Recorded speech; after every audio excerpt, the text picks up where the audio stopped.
여러분, 저는 윤남옥TV의 윤남옥 목사입니다. 여러분들과 이렇게 다시 만날 수 있게 돼서 너무 반갑고요. 하나님께 감사합니다. 오늘은 주님의 영성훈련학교의 중요한 주제인 친정법과 시집법의 갈등에 대해서 여러분들과 나누고자 합니다. 인생을 살아가면서 왜 이렇게 갈등이 있는가? 갈등 없이는 살 수 없을까? 하는 것, 그리고 이 갈등을 어떻게 해결하는가? 라는 것이 우리 광야학교나 주님의 훈련학교의 아주 중요한 주제입니다. 이것은요, 지난번 윤남옥TV에 올라갔던 내용인데요. 제가 다시 편집해가지고, 이번에 그 광야에 대해서 배우러 가면서 도움이 될 것 같아서 다시 올려드립니다.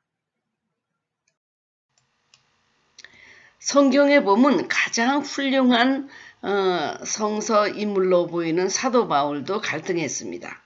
내 지체 속에서 한 다른 법이 내 마음의 법과 싸워 내 지체 속에 있는 죄의 법으로 나를 사로잡는 것을 보는도다.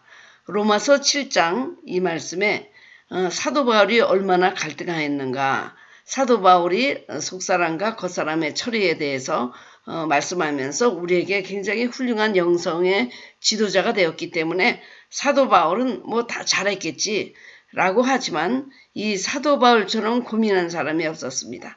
오라, 나는 참으로 공고하다.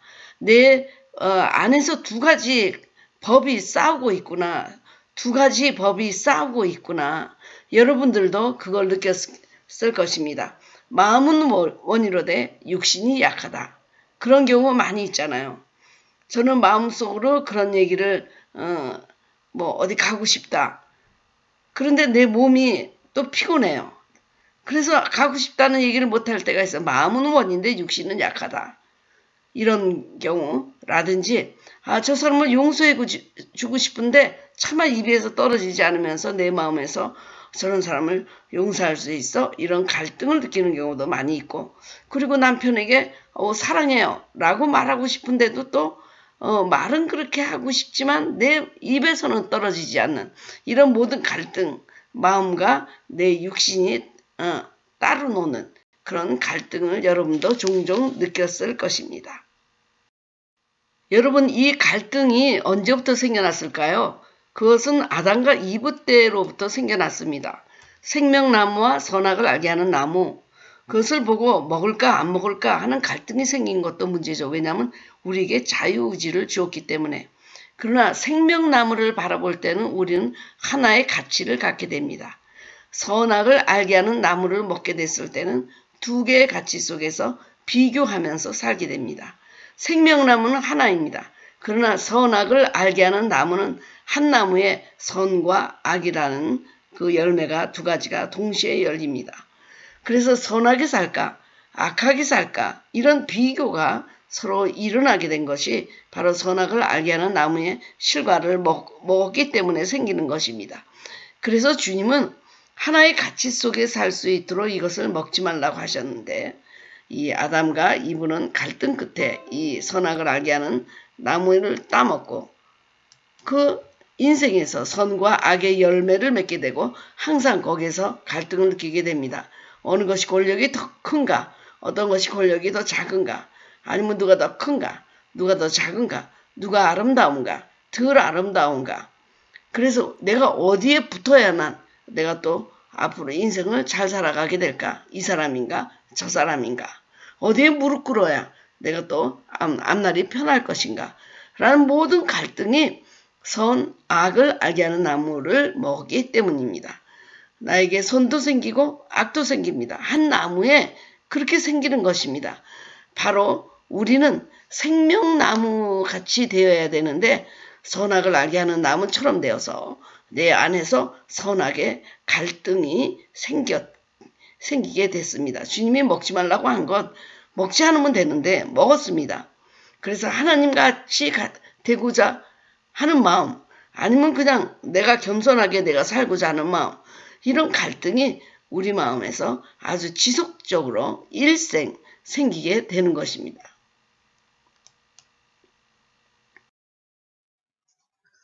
아마 이러한 갈등 가운데 한국과 미국의 갈등, 이것이 상당히 저는 다르다고 생각합니다. 여기서는 우리가 언어를 쓸 때, 한국에서는 언어를 쓸 때, 우리 엄마, 우리 남편, 그래서 우리라는 말을 많이 쓰잖아요. 그런데 미국에서는 my husband, my house, my dog 하고 나를 중심으로 그렇게 표현하죠. 만일 our husband 그렇게 얘기하면 한 husband을 여러 사람이 공유하는 것처럼 느껴지잖아요. 그래서 언어 자체가 한국은 굉장히 공동체적이고 미국은 개인적입니다. 그리고 미국은 굉장히 법치주의죠. 그래서 어려서부터 그 법을 따르는 법을 배우지만 여기는 그런 법보다 더 위에 있는 관습법, 민간이 갖고 있는 그런 전통 같은 법이 더 중요한 거가 많죠. 그래서 어려서부터 미국에서는 개인의 사고를 키워주고 능력, 취미 존중해주고 자기가 하고 싶은 것을 하게 하지만 한국에서는 남이 어떻게 생각할까 그런 이것이 남이 보기에는 너무 수치스러운 거 아닌가. 그래서 남의 눈치를 보면서 남이 어떻게 생각하는가에 따라서 자기가 하고 싶은 것을 못하는 경우도 많이 있습니다. 그리고 또 미국하고 한국하고 다른 것이 이제 봉투 문화이죠. 미국은 조그만 거더라도 자기가 만들어서 그 감사 성의를 표현하는 방법이 많은데 여기는 주로 봉투를 한국은 많이 들고 오는 것. 이거는 미국에서는 그 봉투 들고 오는 문화가 거의 없죠. 그래서 제가 항상 농담하기를 한국은 까마귀가 그렇게 많은데 왜 미국은 이렇게 까마귀가 없는가. 그런 거. 그 다음에 한국보다 미국은 훨씬 장애인을 보호해주고 장애인 시설이 잘 돼 있고 그리고 한국은 남하고 같이 경쟁하면서 살잖아요. 똑같이 같은 문제를 놓고 경쟁하지만 그러나 미국에서는 다르게 살고 개성적으로 살고 개성적인 얼굴을 갖기를 원하지만 한국은 또 성형을 해서까지라도 얼굴이 닮아가려고 하는 그런 것. 그러니까 자기라는 것보다도 공동체가 강한 것이 바로 한국이다. 저는 그렇게 생각합니다. 바로 이것은 애굽과 강야에 사는 것과 같은 그런 갈등이었습니다. 애굽에 있을 때는 값없이 생선과 오이와 참외와 부추와 파와 마늘들을 먹은 것이 생각나거늘 이제는 기력을 다했습니다. 만나를 먹고 나가서는 힘이 없는 거예요. 그래서 애굽과 강야는 철저히 다른 문화입니다. 음식도 다르죠. 문화도 다르죠. 법도 다르죠. 습관도 다르죠. 교육제도, 사회제도, 종교, 경제, 가치, 민법 이 모든 게 애굽에 사는 때와 광야에 살 때는 이것이 철저하게 다릅니다. 그러니까 애굽을 만일 우리가 친정법이라고 한다면 광야는 바로 시집법이 되겠습니다. 그러니까 태초에 우리가 태아 때부터 갖고 살았던 그 문화와 법 이것이 친정법이고 그리고 나중에 우리가 습득해야 되는 것이 그 시집법이라고 저는 이름을 붙여봤습니다. 또 우리가 아주 갈등을 많이 느끼는 게 속사람과 겉사람과의 갈등입니다. 우리는 겉사람을 갖고 태어났잖아요. 그런데 성령을 따라 속사람을 따라 살아갈 때 겉사람과 속사람이 아주 갈등을 많이 느낍니다. 고린도후서 4장 16절에도 그러므로 우리가 낙심하지 아니하노니 우리의 겉사람은 낡아지나 우리의 속사람은 날로 새로워지다. 그래서 이너맨 아우터맨 그래서 우리는 속사람을 따라 살아가고 싶은데 겉사람이 그것을 방해하죠. 이런 겉사람과 속사람의 갈등이 오라 나는 곤고한 사람이로다 라고 사도 바울이 고백했던 것과 똑같습니다. 사실 우리가 성령 안에서 다시 거듭나지 않으면 이렇게 갈등을 느끼지 않고 삽니다. 그러나 우리가 새로운 법을 알게 되고 주님을 알게 되니까 이렇게 사는 것은 잘못된 것이구나. 그러나 겉사람이 오랫동안 그런 법에 젖어 있었기 때문에 겉사람과 속사람은 내내 갈등을 하며 살게 돼 있습니다. 가장 많이 갈등을 느끼는 게 율법과 사랑의 법입니다. 그래서 사도 바울도 율법 속에 있다가 사랑의 법을 만나고 아주 놀랬던 것입니다. 그래서 로마서 6장에 오라 나는 공고한 자로다. 여태까지 율법 아래 있었다가 사랑의 법, 복음의 법에 들어가니까 어떻게 행동해야 될지 모르게 충격을 받은 것입니다. 로마서 7장 1절부터 2절에 이런 말씀이 있습니다. 형제들아, 내가 법 아는 자들에게 말하노니 너희는 그 법이 사람이 살 동안만 그를 주관하는 줄 알지 못하느냐. 남편이 있는 여인이 그 남편 생전에는 법으로 그에게 매인받으나 만일 그 남편이 죽으면 남편의 법에서 벗어나느니라. 그래서 여기는 남편을 율법으로 보고, 그리고 남편이 죽었다. 그러면 이제 사랑의 법에 지배를 받는 것을 말씀하고 있습니다. 율법이 있는 한은 우리가 율법에 매여 있지만 이제는 율법이 죽었다는 것입니다. 율법이 죽었어요. 그러니까 율법이 있을 때는 이혼하고 다른 남자와 만날 수 없지만 율법이 죽었기 때문에 이제는 새 신랑을 만날 수 있습니다. 그래서 그 신랑은 사랑의 법을 가진 신랑이라. 율법과 사랑이 이렇게 첨예하게 갈등을 하지만 우리는 이미 그 율법이 죽고 그리고 사랑의 법의 아래 지배를 받고 있는 사람입니다. 그러니까 얼마나 사도 바울이 여기에서 많은 충격적 영적 충격을 받았겠습니까? 사도시대 때 얼마나 많은 사람이 복음을 만나고 이렇게 충격을 받았겠습니까? 그 갈등은 우리가 이해할 수가 없습니다. 물론 우리가 이 율법을 전부 무시하고 죽었다고 생각하는 것은 아니지만 율법 플러스 사랑. 그래서 주님은 율법을 완성했습니다. 사랑이 없는 율법이 아니고 용서가 없는 율법이 아니고 은혜가 없는 율법이 아니고 그 안에 사랑으로 완성한 그 법을 따르게 되면 우리는 모든 갈등에서 해소되고 해방하게 되는 것입니다. 그래서 우리는 그 옛법에서 새법으로 들어가는 그 모먼트를 중생이라고 얘기합니다. 본어게인.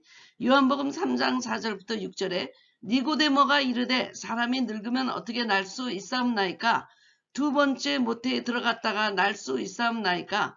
예수께서 대답하시되 진실로 진실로 내게 이르노니 사람이 물과 성령으로 나지 아니하면 하나님의 나라에 들어갈 수 없느니라. 육으로 난 것은 육이요 영으로 난 것은 영이니. 이런 말씀이 있는 것처럼 우리가 육에서 영으로 또 물과 성령으로 다시 거듭나야만 이런 갈등으로부터 우리가 자유할 수 있습니다. 땅의 법에서 하늘의 법을 따르는 자가 돼야만 우리는 이런 모든 육과 영 그리고 겉사람과 속사람 이런 갈등으로부터 우리가 자유할 수 있는 것입니다. 그래서 주님은 광야 학교를 통과하면서 우리가 애굽에 있었던 모든 법을 버리고 몸과 마음이 다 하나님께로 돌아오도록 광야 학교를 우리를 통과합니다. 그래서 광야 학교의 특징은 다 없으나 하나님만이 계신 곳입니다. 그러니까 물도 없고 길도 없고 집도 없고 안식도 없고 다 없지만은 거기에서 하나님만을 바라보면 살 수 있는 곳입니다. 그래서 우리는 우리가 보이는 것에 의존하지 않고 보이지 않는 하나님을 의지할 수 있는 곳이 바로 광야 학교입니다. 애굽에는 모든 것이 다 있었으나 하나님만이 계시지 않았던 것이고 그러나 광야는 모든 것이 없으나 하늘을 쳐다보면 하나님이 공급해 주시는 곳입니다.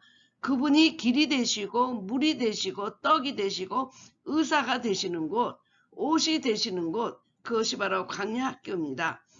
광야 학교에서는 자기 겉사람의 참담한 본성이 드러납니다. 우리가 편안히 생활할 적에는 자기 속사람, 겉사람, 그 속에 묻혀있는 자기 겉사람이 나타나지 않지만 그러나 이렇게 그 어려운 광야를 거치게 되면은 그 참담한 자기의 본성이 드러날 때마다 하나님이 그 본성을 다스려 줍니다. 다시 애굽으로 돌아가고 싶죠. 그 지금 몸은 광야에 있지만 마음은 지금 애굽으로 돌아가고 싶은 마음이 있습니다. 그래서 배부른 노예가 되고 싶은 곳, 여기에서 배고픈 자유인이라고 하더라도 이 자유가 얼마나 귀한가, 생명과 자유가 얼마나 귀한가, 이것을 광야 학교에서 배웁니다. 그래서 모든 것을 탈애급해야 됩니다. 생각도, 법도, 생활 양식도, 말하는 것도, 보는 것도, 듣는 것도 전부 탈애급해서 새롭게 태어나야 됩니다. 새로운 법에 적응해야 됩니다. 더 가까이 하나님의 음성을 듣는 곳이 바로 광야 학교입니다. 그래서 모든 위대한 성경 인물들은 광야를 통과했죠.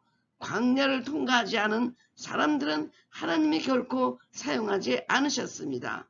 이름은 달라도 다 광야를 통과합니다.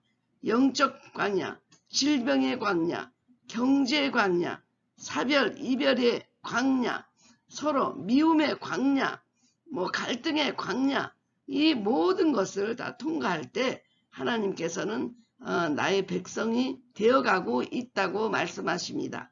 이런 광야 학교, 또 그 다음에 가나안 학교, 바벨론 학교를 통해서 시온 학교까지 우리가 가야만 우리가 새 법에 순종할 수 있는 사람이 되는 것입니다. 결국은 주인의 법을 바꾸는 것입니다. 누가 내 인생의 주인인가? 나인가? 하나님인가? 나의 법인가? 하나님의 법인가? 친정법인가? 아니면 시집법인가? 예레미야 11장 4절에는 이 언약은 내가 너희 조상들을 새풀무 애굽 땅에서 이끌어내던 날에 그들에게 명령한 것이라. 곧 내가 이르기를 너희는 내 목소리를 순종하고 나의 모든 명령을 따라 행하라. 그리하면 너희는 내 백성이 되겠고 나는 너희의 하나님이 되리라. 그러니까는 하나님의 법을 따를 때 우리는 하나님의 백성이 되고 하나님이 우리의 하나님이 되는데, 새로운 법, 하나님이 주신 이 법에 우리 육신이 너무 저항하기 때문에 이 법을 따르는 것이 너무너무 힘들지만, 그러나 내 인생의 주인이 바뀌면 결국 법도 바뀌어야 되는 것입니다. 그러나 우리가 기억해야 될 것은 늦게 돌아올수록 법을 바뀌기가 힘들다는 것입니다. 뼛속같이 박힌 법들이 있어요. 이것은 너무너무 바꾸기 힘듭니다. 너무 오랫동안 젖어 있으면 법을 바꾼다는 게 불가능하죠. 그래서 빨리 시집법, 새법, 그리스도의 안으로 돌아와야 합니다. 순종해야 합니다. 저는 한국에서 26년 살고 미국에 왔는데요. 한국에서 어렸을 때부터 박힌 그 법들이 여기서 지금 43년 살았죠. 그런데도 정말 바꾸기가 힘들고 지금도 갈등을 많이 느낍니다. 그래서 새로운 법에 적응하기 위해서는 빨리빨리 우리가 그 옛 법을 포기하고 새 법으로 들어와야 됩니다.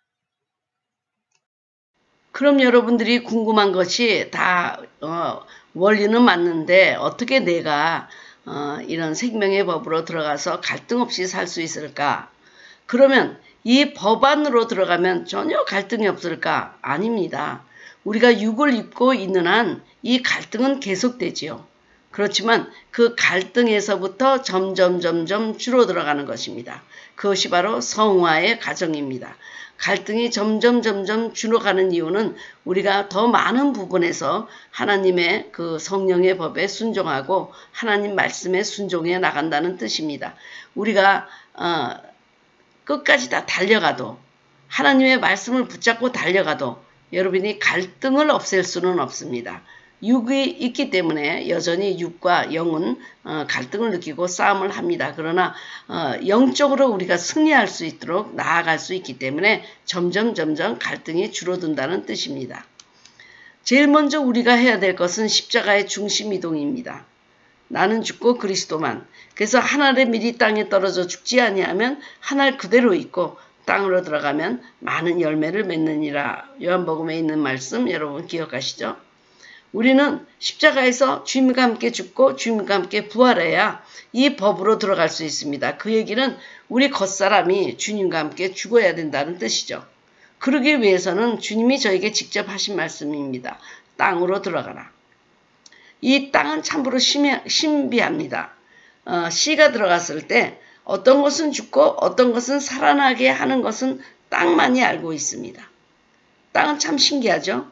그냥 씨가 그냥 바깥에 나와 있으면 10년이 지나도 그대로 있지만 땅 속에 들어가면 썩어질 것은 썩고 또 다시 부활할 것은 부활한다. 그건 땅만이 아는 것입니다. 저도 그 사람의 철회에 대해서 상당히 고민하고 갈등하고 있을 때 주님이 간단하게 대답했습니다. 땅으로 들어가라. 땅이 누굽니까? 그리스도라고 말씀해 주셨습니다. 그리고 그리스도는 또 어떻게 우리가 그리스도 안으로 들어갑니까? 말씀을 먹으면 너는 그 그리스도라는 땅으로 들어가는 것이다 라고 해주셨고요. 말씀해 주셨고요. 그 말씀 안에 들어가면 어떤 것은 썩어져야 되고 어떤 것은 나타나서 부활해서 살아나야 될 건지 그 말씀이 안다. 그러니까 너희들은 그냥 말씀 안에 들어가라. 그러면 땅이 알아서 한다는 것입니다. 주님이 마지막에 땅을 기업으로 너에게 주리라. 그런데 그 기업이 땅이라고 했는데 우리가 사실 기업이 그리스도잖아요. 그래서 땅이 그리스도고 그리스도가 땅이고 이것이 다 기업입니다.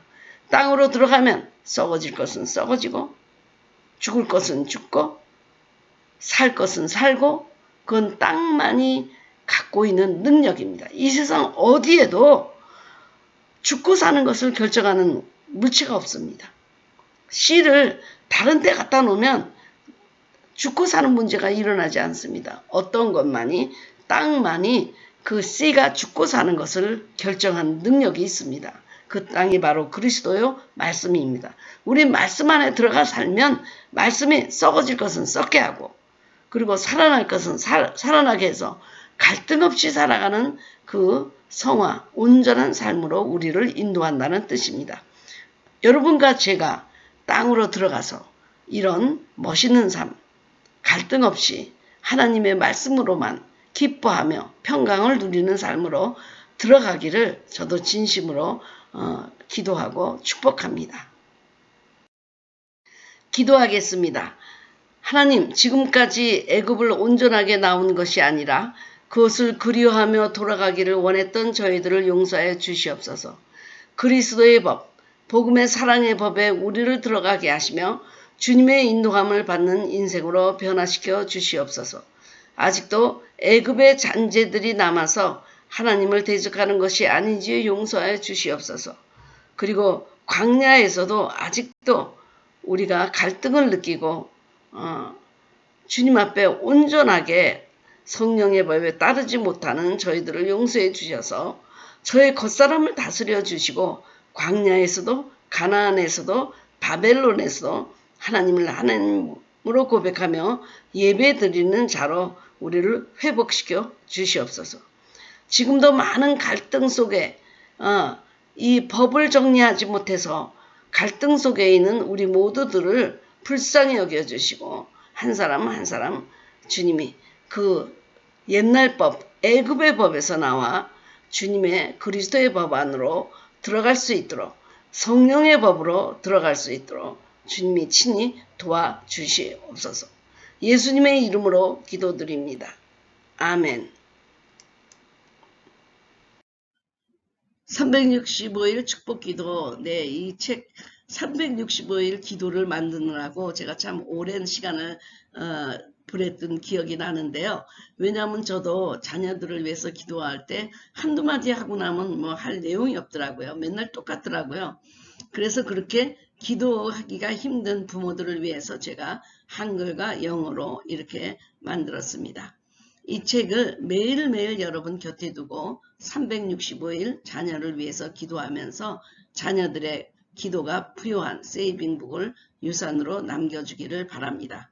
미국에서 생활하시는 분은 항상 이런 말씀을 많이 하세요. 유 목사님 책이 너무 좋은데 우리 자녀들도 읽게 하고 싶습니다. 그런 얘기를 많이 들었거든요. 여러분의 2세들이 또 3세들을 낳으면서 이 365일 축복기도를 사용할 수 있도록 여러분이 많이 구입해 주시고 선물로 해주시면 선물 중에 선물, 가장 귀한 선물이 되리라고 생각합니다. 윤남욱 목사의 저서들 중에 한국에서는 5권, 미국에서는 3권, 그리고 아마존 킨들북 영어책은 두 권이 있게 됐습니다. 그래서 계시 시리즈 3권, 사도행전의 임파테이션 4권, 금가루의 기름 부음, 이것은 새로 디자인해서 새로 편집해서 여러분 3주 후에 여러분이 받아보실 수 있도록 할 테니까요. 그때까지는 5권만 여러분이 구입하실 수 있습니다. 끝까지 시청해 주셔서 감사합니다. 오늘 이 말씀이 여러분에게 도움이 되셨으면 좋아요.